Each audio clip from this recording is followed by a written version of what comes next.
माझं नाव अभेद्य महादेवराव सानप आहे। मी रायगाव येथे राहतो। मी माझ्या 10th परीक्षा JNV यवतमाळ इथून दिली आहे। 10 नंतर मी नीटच्या प्रिपरेशनसाठी मिक्स क्लासेसमध्ये आलो। मला नीटच्या फर्स्ट अटेम्प्टमध्ये 680 आउट ऑफ 720 मार्क्स मिळाले आहेत। त्यातून फिजिक्समध्ये 160, केमिस्ट्रीमध्ये 170 आणि बायो 350 मार्क्स मिळाले आहे। माझा स्वतःचा जो सख्खा भाऊ आहे मोठा, तो पण मिक्स क्लासेसमधूनच शिकला आहे, तर त्याच्यामुळे मला मिक्स क्लासची ओळख झाली। सर्वप्रथम तर जेव्हा मी मिक्समध्ये ॲडमिशन घेतली तेव्हा फक्त मी यासाठी आलो की मला एक मेडिकलची सीट भेटली पाहिजे। पण मग इकडचे टीचर्स लोक पाहून, म्हणजे त्यांचं शिकवलेलं पाहून असं वाटलं का फक्त MBBSची सीट नाही, एक चांगला कॉलेज पण पाहिजे। तर बायो आम्हाला ज्योत सर शिकवलं। तर ज्योत सर हे म्हणजे खूप चांगले शिकवतात, म्हणजे तसं नॉर्मल त्यांचा वे नाही आहे। ते स्वतःच्या मनाने घेतात, बुकात जेवढं लिहून तेवढं सांगतात, पण त्याच्यापेक्षा एक्स्ट्रा पण सांगतात। आणि ते नीटच्या प्रिपरेशनसोबत बोर्ड्सची पण प्रिपरेशन करून देत होते। मला केमिस्ट्री देशपांडे सरांनी शिकवली। तर देशपांडे सरांनी आम्हाला ऑर्गॅनिक शिकवलं आहे आणि ऑर्गॅनिकमध्ये मला खूप चांगले मार्क मिळाले। फिजिक्स आम्हाला चावलानी सरांनी शिकवलं। तर ते ज्योत सरनं DNA म्हणजे बेसिकमध्ये म्हणजे आधी बेसिक घेतात ना, तर त्या DNAचा टॉपिक शिकवला होता। तर तिच्यात सर म्हणे कोणी सेमिनार देते का, तर मग कोणी हातवरती नव्हता केला। तर सर म्हणे मी चॉकलेट देईन म्हणे, तर मग मी हातवरती करून दिलं। तर सरांनी मला मग चॉकलेट पण दिलं, तर मी सेमिनार दिला। म्हणजे देशपांडे सरचे लेक्चर तर म्हणजे लेक्चरपेक्षा समजा पिक्चरच होते, म्हणजे कॉमेडीवाले। तर मग त्याच्यात सर खूप चांगले चांगले प्रश्न पण घ्यायचे आणि जर कोणी खूप चांगला डाऊट विचारला तर त्याला ₹1 बक्षीस पण द्यायचे। सुरुवातीत म्हणजे 11वीच्या सुरुवातीत आपण म्हणजे नवीन येतो, तर मग आपल्याला म्हणजे हळूहळू शिकवला जाते, तर मग तेव्हाच ते कवर केलं पाहिजे। कारण जेव्हा हळूहळू शिकत होते तर माझ्या दादामुळे मला हे माहीत होतं की पुढं जाऊन सिलेबस फास्ट होणार आहे। तर दादांना आधीच सांगून दिलं होतं की आधीच सगळं करून ठेवशील। तर मग मी 11वीच्या स्टार्टिंगमध्ये जसं म्हणजे हळू स्पीड चालू होती, तर त्यासोबत मी जे सर शिकवतात तेच खूप चांगल्याने प्रिपेअर करत होतो की ते पुढं जाऊन वापस प्रिपेअर करायची गरज नाही पडली पाहिजे। आणि ज्योत सरनं जसा कोणताही चॅप्टर शिकवला तर कोणता टॉपिक शिकवला तर त्याची NCERT मी तेव्हाच वाचून त्याच्यातले मेन पॉईंट हायलाईट करून घेत होतो की जर परत वाचू तर माझा पूर्ण पॅराग्राफ वाचण्यात परत टाईम नाही गेला पाहिजे। आणि देशपांडे सरांनी हे सांगितलं होतं की इनऑर्गॅनिक आणि ऑर्गॅनिक NCERTच्या बाहेरची येत नाही। तर मी इनऑर्गॅनिक आणि ऑर्गॅनिक NCERTतून त्याचे चॅप्टर्स वाचून काढले होते। सगळ्यात पहिले ते वीकली टेस्ट घेतात, ते 240 मार्काचे असते, ज्यामधून 120 मार्क्स बायो, 60 फिजिक्स आणि 60 केमिस्ट्री। तर म्हणजे एका आठवड्यात ती टेस्ट एकदा होत होती आणि मला त्याच्यात समजा 220-230 असेच मार्क राहायचे। अजून ते टेस्टमध्ये म्हणजे जे क्वेश्चन येत जाय तर ते म्हणजे असे लंबे राहत जाय की ते जर पेपरात सॉल्व नाही झाले तर मी त्यांना घरी येऊन सॉल्व करत होतो। आणि मग 3 आठवडे झाल्यावर चौथ्या आठवड्यात एक मेजर टेस्ट राहत होती, जे 720 मार्क्सची होती। आणि ज्याचा त्याचा फर्स्ट रँक आला त्याला सर्टिफिकेट पण देत सर। तर माझ्याकडे पण तसे एक सर्टिफिकेट आहे। आणि मग त्यांनी आमची जेव्हा 12th सुरू व्हायच्या थोड्या आधीपासून SSPCB चालू केली ती, जे म्हणजे दर आठवड्यात होत होती आणि ते 720 मार्क्सची होती। आणि त्याच्यात पण माझा स्कोअर समजा 600च्या वरच राहायचा। तर मग असे आमचे 20-25 SSPCB झाल्या। आणि मग त्याच्या बाद आमचे जेव्हा बोर्ड्सचे पेपर चालू होणार होते त्याच्या आधी नाही का सरांनी वॉर्मअप टेस्ट घेतल्या होत्या, ज्यात पहिले 720 मार्क्सच्या टॉपिक टेस्ट राहायच्या आणि एक 12ची मॉक, एक 11ची मॉक आणि एक फुल मॉक असं होतं। मग आम्हाला बोर्डाच्या सुट्ट्या देऊन द्यायच्या। मग बोर्डाच्या सुट्ट्या झाल्या की मग त्याच्या बाद आमची वापस नाही का टॉपिक टेस्ट वगैरे व्हायची आणि फुल सिलेबस टेस्ट पण व्हायची। आणि आम्ही सरांना एक्स्ट्रा टेस्ट मागत होतो तर ते सर आम्हाला द्या। मिक्सचा कॅम्पस हा म्हणजे असा नाही की एक बिल्डिंग आहे बस झालं, हे मोठा कॅम्पस आहे। इथे म्हणजे ब्रेकमध्ये आम्हाला म्हणजे असं बरोबर जागा राहायची डब्बा खायला, नंतर नाश्त्याची सुविधा तिकडेच राहायची। क्लासेसमध्ये आम्हाला बाहेर जाऊन नाश्ता आणायची गरज नव्हती। आणि मग म्हणजे क्लासेस पण असे दूर दूर होते की एका क्लासमध्ये जर आवाज होत असला तर त्याचा हे इफेक्ट दुसऱ्या क्लासमध्ये जास्त नाही पडायचा। प्रत्येक क्लासरूममध्ये डिजिटल बोर्ड होता आणि कमीत कमी म्हणजे छोट्या क्लासमध्ये 4 AC आणि मोठ्या क्लासमध्ये 7 to 8 AC राहायचे। तर त्यानं म्हणजे अशी उन्हाळ्यात पण अकोल्याचं ऊन असते तर गरमी नाही लागायची। आणि मिक्समध्ये पिण्याच्या पाण्याची पण सुविधा होती की, आणि मिक्समध्ये त्यांना एक पुरा रूम जो आहे तो म्हणजे कंपार्टमेंट्सवाला लायब्ररीचा बनवला आहे। तर मग त्याच्यात म्हणजे ज्यांना चांगले मार्क होते त्यांना ॲक्सेस होता। तर मग मला पण ॲक्सेस होता तर मी तिथे बसलो होतो। तर मग तिकडं खूप चांगल्यानं अभ्यास होत होता। मी बोर्डाचा अभ्यास पण त्याच लायब्ररीत केला आहे। मला तिथं माझा एक स्पेशल कंपार्टमेंट होता 29 नंबरचा, तर ते मला आठवण आहे। मी दरवेळेस जाऊन तिकडेच बसायचो। मिक्सचा सपोर्टिव्ह स्टाफ म्हणजे आता म्हणजे स्ट्रिक्ट तर राहावंच लागते कारण ते मुलं मस्त्या करतात, पण बाकी त्यांचा स्वभाव तर खूप चांगला होता. म्हणजे जर तुम्ही जर क्लासच्या व्यतिरिक्त एकटाच असाल तर ते खूप चांगल्यानं बोलत होते आणि असा सपोर्टिव्ह होता की अभ्यास करा वगैरे, ते आम्हाला गाईड करत. तर मी रायगावला राहणार होतो, जे अकोल्यापासून 200-250 किलोमीटर दूर आहे. तर मग इकडे म्हणजे एवढ्या दूर यासाठी मग मम्मी म्हणे की मी सोबत चलते, अभ्यासाला पण हेल्प होईल. आणि मग माझी मम्मी आमच्यासोबत आलती. तर मग मम्मीचं आमच्यावर खूप ध्यान होतं, कारण आम्ही जर कधी जास्त फोन पाहत असलो का जास्त म्हणजे मस्त्या करत असलो तर मम्मी सांगत का अभ्यास करा.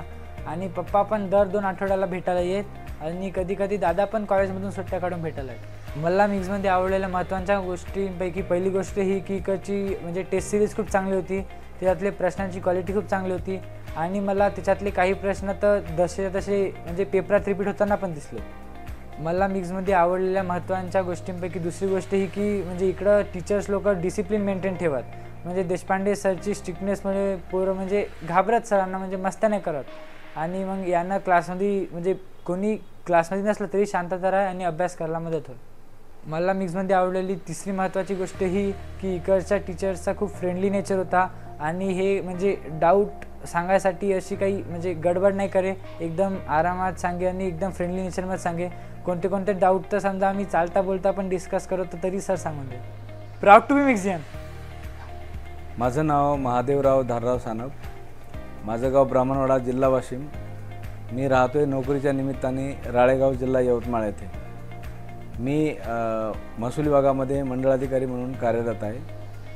माझे दोन्ही मुलं मिक्स क्लासेसला यावर्षी 12वी परीक्षा उत्तीर्ण झाले आणि नीटच्या परीक्षेमध्ये अभेद्य सानप याला 680 आणि आराध्य सानप याला 690 गुण मिळाले.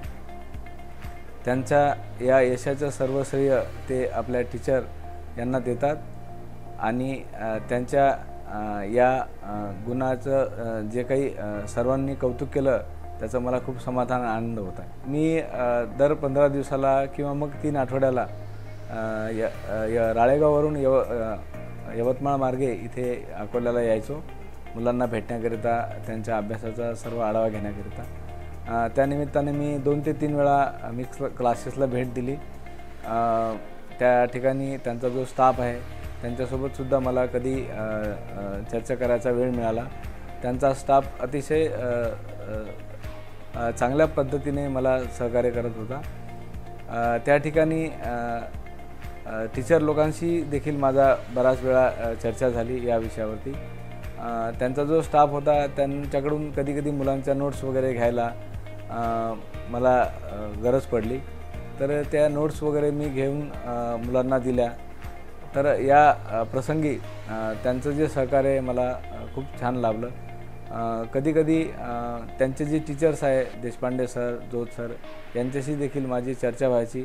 मुलांच्या अभ्यासाच्या निमित्तानं मी त्यांच्याशी चर्चा करायचो. त्यांच्या काही अडीअडचणी असतील, कशा पद्धतीनं त्यांना समजावून सांगायच्या असं विचारत होतो. तर ते व्यवस्थितपणे सांगत होते. मुलांची नेहमी ते तारीफच करत होते. परंतु अभ्यासाच्या बाबतीत मुलांना कधी जेव्हा कमी मार्क्स मिळायचे त्यांच्या टेस्टमध्ये, तेव्हा मी मुलांशी चर्चा करायचो की कोणत्या प्रकारचे प्रसंग किंवा कोणत्या प्रकारचे प्रश्न तुम्हाला व्यवस्थित हँडल करता येत नाहीत.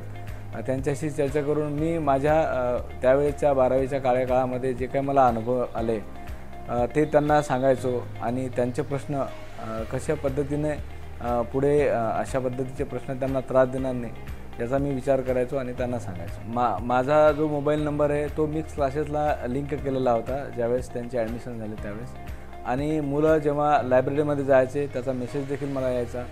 मुलं ज्यावेळेस लायब्ररीमध्ये ॲब्सेंट राहायचे त्यावेळेस देखील मला मेसेज यायचा.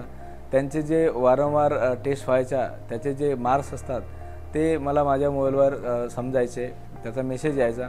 मी तो मुलांना फॉरवर्ड करत असे. एखाद्या वेळेस मुलगा लायब्ररीमध्ये नाही किंवा क्लासेसला गेला नाही तर मी लगेच माझ्या मिसेसला फोन करून विचारत होतो की आज बाळ कुठे गेलेत, त्यांचा मेसेज आला नाही, त्यांची प्रकृती ठीक नाही का किंवा कसं. मग माझी मिसेस मला लगेच फोन करून कळवायची का ते कुठे काही अडचण असेल किंवा मुलं क्लासेसला गेली नसतील तर ती मला तसं कळवायची आणि मला ताबडतोब त्या गोष्टीची माहिती मिळायची. या पद्धतीमुळे मुलांवर देखील आमचं लक्ष असायचं आणि कधी काळी कोणी आजारी आहे मुलगा किंवा काय ते देखील मला कळायचं. माझं नाव सविता महादेवराव सानप. मी अभेद्य आणि आराध्याची आई आहे. अभेद्यला नीटमध्ये 720पैकी 680 मार्क मिळाले आणि आराध्यला 690 मार्क मिळाले। या मार्कांनी आम्ही खूप आनंदी आहोत। त्यांनी 2 वर्ष जी मेहनत घेतली आणि जे सातत्य दाखवलं अभ्यासात ते खरंच आज फळ मिळालं त्याचं। मुलांच्या शिक्षणासाठी मी अकोल्याला 2 वर्ष राहिली मुलांसोबत। मुलांनी क्लासेस वगैरे रेग्युलर केले आणि अभ्यासाबाबतीत कधी आळस केला नाही। त्यांनी अभ्यास आणि फक्त अभ्यासच केला, जास्त काही इकडे तिकडे जाणं वगैरे फिरणं असं काही केलं नाही। लहानपणापासून त्यांना सर्वच गोष्टींमध्ये इंटरेस्ट आहे, अभ्यासाच्या बाबतीत जरा जास्तच आहे। त्यांना कोणती गोष्ट अशी नवीन शिकायची म्हटलं का तत्परता दाखवतात आणि त्यांना आवड आहे आणि मनात भीती नाही आहे। ते म्हणतात आपल्याला शिकायचं आहे ना, मग भीती कशाची, आपण शिकायला चाललो की नाही, मग काही विचारायची वगैरे त्यांना भीती वाटत नाही। म्हणून त्यांचं टीचर लोकांसोबत खूप छान पटतं। क्लासमध्ये पेरेंट्स मीटिंगच्या निमित्ताने जायचा योग आला तर टीचर लोकांशी वगैरे कधी त्यांच्या मार्काविषयी किंवा मग त्यांच्या वागण्याविषयी माहिती वगैरे मिळायची, तर मुलं छान असं रेग्युलर करायचे आणि त्यांच्या तिथल्या मोबाईलवर मेसेज वगैरे ॲब्सेंट असले किंवा प्रेझेंट असले त्याच्याने काही त्रास झाला नाही। आणि जोशी मॅडमने वगैरे वेळोवेळी सजेशन दिले अभ्यासाच्या बाबतीत किंवा नोट्स वगैरे कोणत्या वापरायच्या, कशा वापरायच्या, म्हणून मग खूप हेल्प झाली। Proud to be मिक्सियन।